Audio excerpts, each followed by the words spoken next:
Baiklah murid-murid, kita sudah hampir ke penghujungnya. Sudah sampai ke penghujung PDPC kita pada hari ini. Okey, sepanjang perjalanan pengajaran dan pembelajaran kita pada hari ini, kita telah melaksanakan pelbagai aktiviti bermula dengan aktiviti pembacaan bersama-sama, kita telah mencari makna kata bersama-sama, kemudian kita telah bincangkan, kita telah bina ayat. Jadi sekarang untuk sesi ini, cikgu mahu tahu tahap pemahaman kamu sepanjang perjalanan PDPC kita pada hari ini. Oleh itu, cikgu telah bekalkan kepada kamu kartun, lukisan kartun yang mengandungi 3 batang aiskrim yang warnanya berbeza. Okey, kita lihat.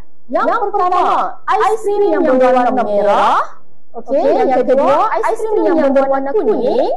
Dan yang ketiga, aiskrim yang berwarna hijau. Okey, sebenarnya aiskrim ini membawa makna yang berbeza. Kita lihat membawa makna apa?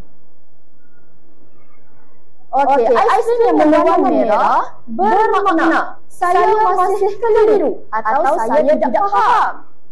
Aiskrim yang berwarna kuning bermakna saya faham sebahagian sahaja. Manakala aiskrim yang berwarna hijau bermakna saya faham sepenuhnya. Okey, jadi dengan menggunakan ketiga aiskrim ini, kamu perlu pilih mengikut tahap pemahaman kamu. Jika kamu masih keliru atau tidak faham, kamu boleh menggunakan aiskrim yang berwarna merah. Jika kamu faham sebahagian sahaja, kamu boleh menggunakan aiskrim yang berwarna kuning.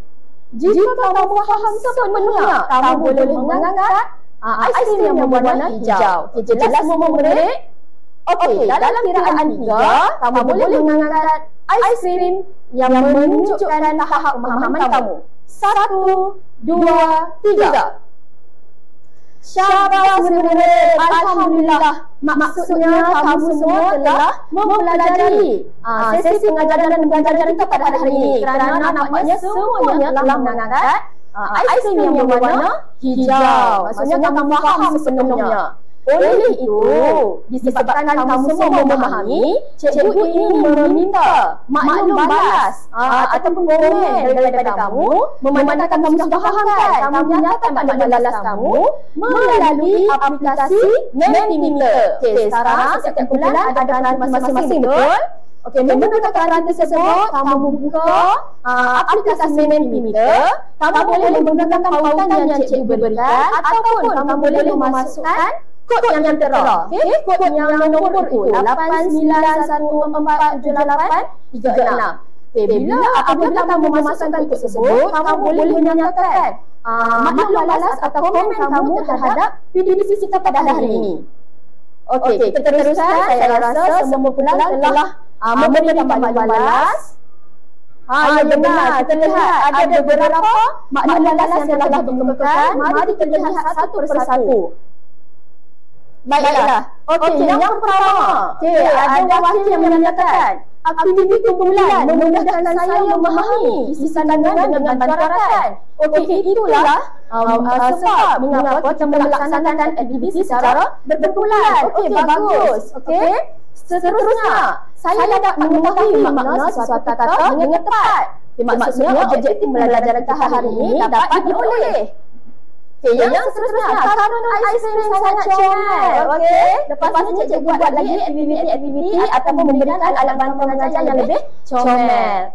Okey, seterusnya, saya dapat mengenali tokoh beliau YB Syed Saddiq dengan lebih mendalam dan mengetahui latar belakang pendidikan dan kerjayanya dengan lebih terperinci. Alhamdulillah, maksudnya kamu sudah memperoleh maklumat yang baru. Okey, yang seterusnya, aktiviti membina 4 jenis ayat yang menggunakan satu perkataan sangat mencabar tetapi menyeronokkan. Okey, bagus. Maksudnya kamu boleh mengaplikasikan perkataan yang dia ada dalam keempat-empat jenis ayat. Okey, seterusnya, refleksi menggunakan aplikasi Mentimeter membolehkan saya melihat pendapat dengan jujur. Okey, bagus. Lepas ni cikgu boleh menggunakan aplikasi ini lagi untuk aktiviti yang akan datang. Mencari makna kata menggunakan PRPM DBP sangat membantu saya mengenal kosakata baru. Okey, bagus. Dan seterusnya dan yang akhir saya rasa saya suka menggunakan aplikasi Padlet kerana mudah dan menarik untuk berkongsi jawapan. Okey, Syafaz, kita tengok daripada maklumat daripada kamu semua. Okey, alhamdulillah semuanya memberi maklumat yang positif. Jadi cikgu harap selepas ini untuk pengajaran dan pembelajaran yang akan datang, okey, kamu akan terus bergiat aktif, bekerjasama untuk setiap aktiviti yang dilaksanakan. Okey, sekian saja PDPC kita pada hari ini. Kita akan berjumpa lagi untuk PDPC akan datang. Terima kasih. Assalamualaikum warahmatullahi wabarakatuh.